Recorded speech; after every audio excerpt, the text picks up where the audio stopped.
some kind of. I mean, true, and that's true too.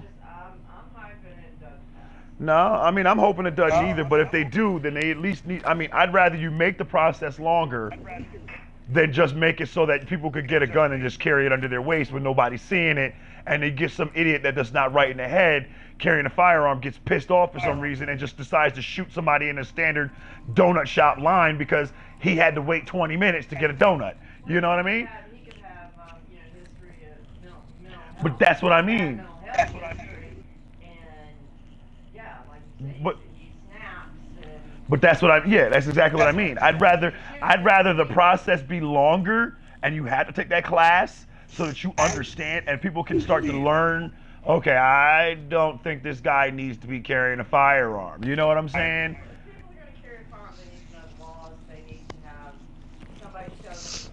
Yeah. Yeah. Yeah. Physically how to hold a gun. Yeah, I know. Okay, I'm back now. Anyone else in the dojo? Everyone left? Okay, I'm leaving the dojo. On that. Target. No, I think you should be On the good. target. Yeah, you gotta hit it. If you can get, and I was pretty bad, and I passed it. I forgot how many it was that you're allowed, that you had to Yeah. get, but I was pretty bad. Mine was pretty bad. But, See, but it was still within the normal. Yeah. Still get it. see, honestly, I shouldn't have to take that test because I got my expert marksman in the military, but I understand it and I'm not going to argue the fact that I have to take it. I'm not trying to argue the fact. I know that. That's what I'm saying. I'm not. Well, first of all, you're misunderstanding what I'm saying. What I'm saying is, I understand that. I'm just saying because my military background and what I have should account for something. But even if it doesn't matter to me. I don't mind taking the class because I know proper gun safety because of the military. I know how to hold a firearm. I know how to shoot a firearm. And he knows how to disable and also knock people out when they are holding the firearm. Pretty damn much. Right, but no. And like I said, I do understand that. You know what I'm saying? I understand that. That's why I said I'm not mad that I got to take a class to get my CCW.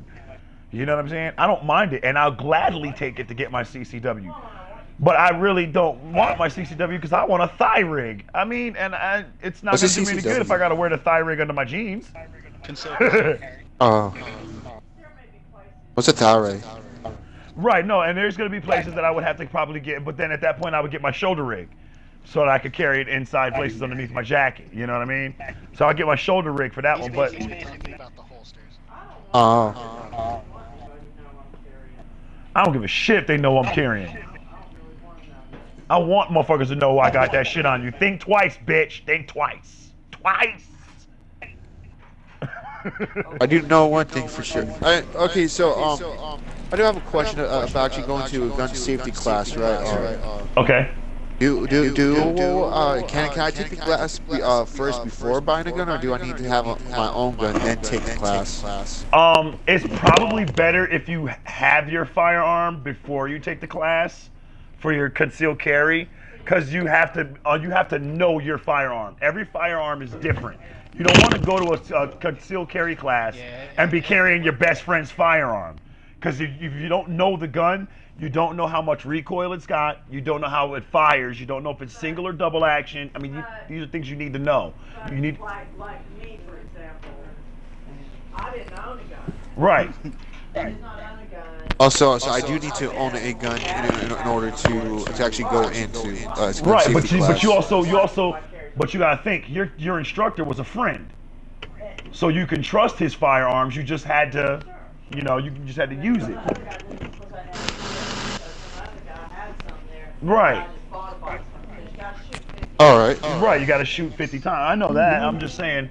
But he was asking, is it better for him to buy a gun and then take the class? It's the best way to. That's the best way to do it. Oh, I'm just wondering if you actually need to have a gun in order to go take a class. I don't think you have to have one, but it's usually. Oh, I know. That's the one thing. because I was using a Because I don't know if Yeah. they'll provide like maybe a test gun or whatnot in order to actually learn how to use it and whatnot, know how to properly handle it and whatnot. You've never I shot didn't a know you firearm actually- before? that can Nope. help That's why I want to at least take a class learning how to. You said you live in Virginia, right? I would definitely say get a pistol. Yeah, but you see, yeah. You live in Virginia? Yeah. One of these days, if you want to know how to shoot a gun, I can teach you how to shoot. If you've never shot a firearm before, I can teach you how to shoot. I've got the land for it. If you want, if you're dead serious about getting yourself a firearm, and you're in Virginia, so the laws are a little different there than they are here. I live in a county, so I can fire on my property at any time I want, and I don't have to warn anybody when I'm shooting. I can actually show you how to shoot a firearm. I'm teaching my daughters how to shoot when they come up here every year. Or when they come up, I teach them how to shoot. They learn how to shoot my 22 Mossberg rifle, and a 38 handgun. Ooh, there you go. You know what I'm because saying? I do know when it comes to rifles and basically shotguns and whatnot, if you're not probably holding it, you're able to maybe break a I bone know. or something. Put it there. On it, everything. Right. Gonna hurt. There's a lot of things that you're gonna need to learn. If you're not holding it right, it will. Gotta be able to know how to Yeah, if you're not Oh, you holding it still right, can lift relics. there's a proper way to hold a firearm. That whole bullshit you see in the movies where they teacup that bitch, you better not fire no firearm like that. You're gonna hit yourself in the face. Oh yeah, I know that. depending on the kind of gun you have. Like my Glock is different than that Smith & Wesson revolver. Well, yeah, the Glock is different because it's also a bigger gun. It's because it's a 40 cal. You hold it differently than you do because it's. But truth be told, you still don't teacup a firearm. I don't care what kind of firearm it is. That's where you never put your hand on the bottom of the firearm. Because once that recoil kicks, you're going to hit yourself in the face with the barrel. It's so That's a fun to watch. horrible, it really is. When you see somebody do that shit, you want to tell them, I wouldn't hold it like that, but then you just want to sit there and laugh at them after they smack themselves in the face with it. It also depends on the gun you got, too. Because a 22 is not going to kick bad enough. Oh, the sideways shit? Yeah. Mm-hmm. Go ahead, break your fucking elbow. Because whole that's one that thing whole for black sure I do want. that hood shit, turn it sideways, and that gangster shit is bullshit. You have no accuracy if you turn a firearm sideways. None. You don't know where that bullet's going. Class is very informative. Oh, it really is. It's very informative. Get his gun and take it there, and there will be a gajillion people that can. What gun are you looking to get, Fluffy? Oh, I don't know really. I haven't really decided. I just. Okay. Yeah, it's a guy. It's a guy. Okay. Here's a couple questions I need to ask you then. All right. How tall are you? I'm either. Last time I checked, I was 5'8". Okay, you're 5'8". How much do you weigh? I'm sorry, it's a personal question, but I need to know. No, I don't care. What's it called? Blah blah.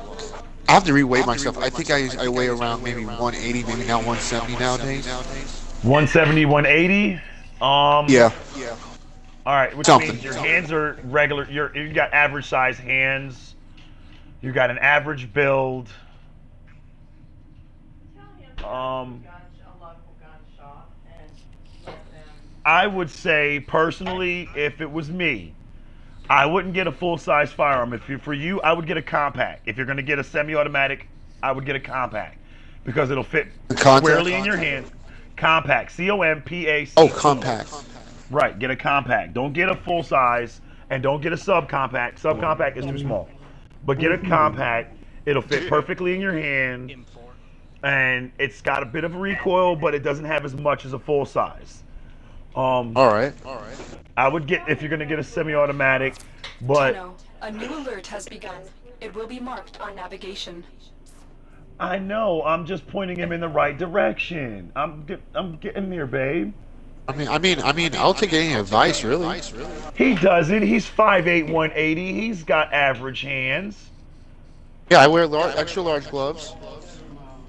Extra large gloves. He got average hands Yeah. for a 5'8". Yeah. Average hands for 5'8". He's got the same style hands that I got. Compact will work just fine. But go down to the gun shop, find a gun you like in a compact size. Hold it. See how it feels in your hand. make sure that the bottom of the bottom of your handle, the butt of the gun, is even with the bottom of your hand.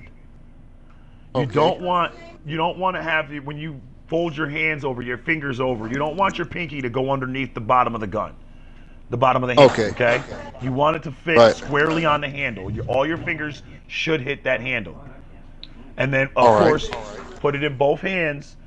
Both hands should fit on the gun the same way. The same way you would hold it with one hand, the other hand should wrap over top of the other hand. And your thumbs should point straight out towards the barrel.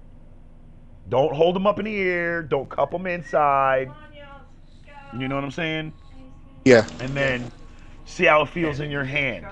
If you decide you like that firearm, get that firearm, but you're gonna want to mess around with it a little bit. Unloaded, but you get your holster. You're gonna want to wear it. Practice drawing, practice shooting with no bullets in it. You know what I'm saying? Just learn how to cock it, learn how to open it up, clean it, and put it back together. You got to go through the dry run before you load that firearm. This way you absolutely know everything there is to know about that gun. The best thing to do is learn how to take it apart and put it back together. Okay? All right. You can yeah. watch YouTube videos. YouTube videos will show you how to take it apart and put it back together. It's really not hard to take it apart and put it back together, but some of the parts are spring loaded and things like that, so you need to know where those parts go, how they fit in there, and make sure that it works properly when you put it back together. Learn how to clean it, because every time you shoot it, you need to clean it. These are some of the most important things that you're going to need to know. Misfire like crazy. And if it doesn't misfire, it'll backfire, and there goes your face. I gotcha. Okay? These are the most Yeah. important things that you need to know. Once you got all of that down, sign yourself up for class and go take your class. Because then you'll be ready. Because for one, when you take your class for your concealed carry, one of the things they're going to teach you, one of the things they're going to ask you to do is break your gun down and then put it back together. So you're going to need to know that. All right. So you need to do that as often as possible until you got it down to muscle memory. You need to be able to do that shit blindfolded. Ooh. Granted, I can't do it blindfolded, but I know how to take a gun apart and put it back together in like a minute and a half. So, If that. All right. They drill that into you. Yeah, they do. Well, I mean that is still good for them to do that because Yeah, they have maintaining to. a gun, then there's no point. There's no having point in one. owning a gun if you can't maintain it. Exactly right. Exactly right. So, that's the biggest thing. That's the first step. That's the first step to getting your license. Get your gun, do all of that. Then when you feel comfortable and you're familiar with your firearm, then you worry about taking your class. All right. Then you're going to be using live fire and because you want to be able to hit your target 50 times. At least 50 times. Hit it more so that you know that you're squarely in the running to get your license. Period. All right. So, yeah. But there you have it. That's pretty much it, man. My wife has a All Glock, right, thank a you, man. subcompact Glock 28, 40 cal. Oh, it's a nice gun. We sold the compact we had a couple years back, and because it was too big, she liked it, but she wanted something smaller. She actually wanted the subcompact, so that's what she got. But she actually prefers her 38 over the 40 cal. She prefers her 38 revolver. Which actually, truth be told, if that revolver wasn't so small, I would be like, I'd carry that one because I like that 38. It's so much easier to clean too. Revolvers are so much easier to clean. Because the only thing to cleaning a revolver, man, is you open it up, take the bullets out the spindle, run the oil and the oil spray through it, and running it through there with the wire brush. Run the wire brush down the barrel, and oil it up, and you're done. That's it. It's really nothing to it. There's no breaking it down like you would if you got a semi-automatic. That's a whole nother ball game. There's a lot of moving parts to take out.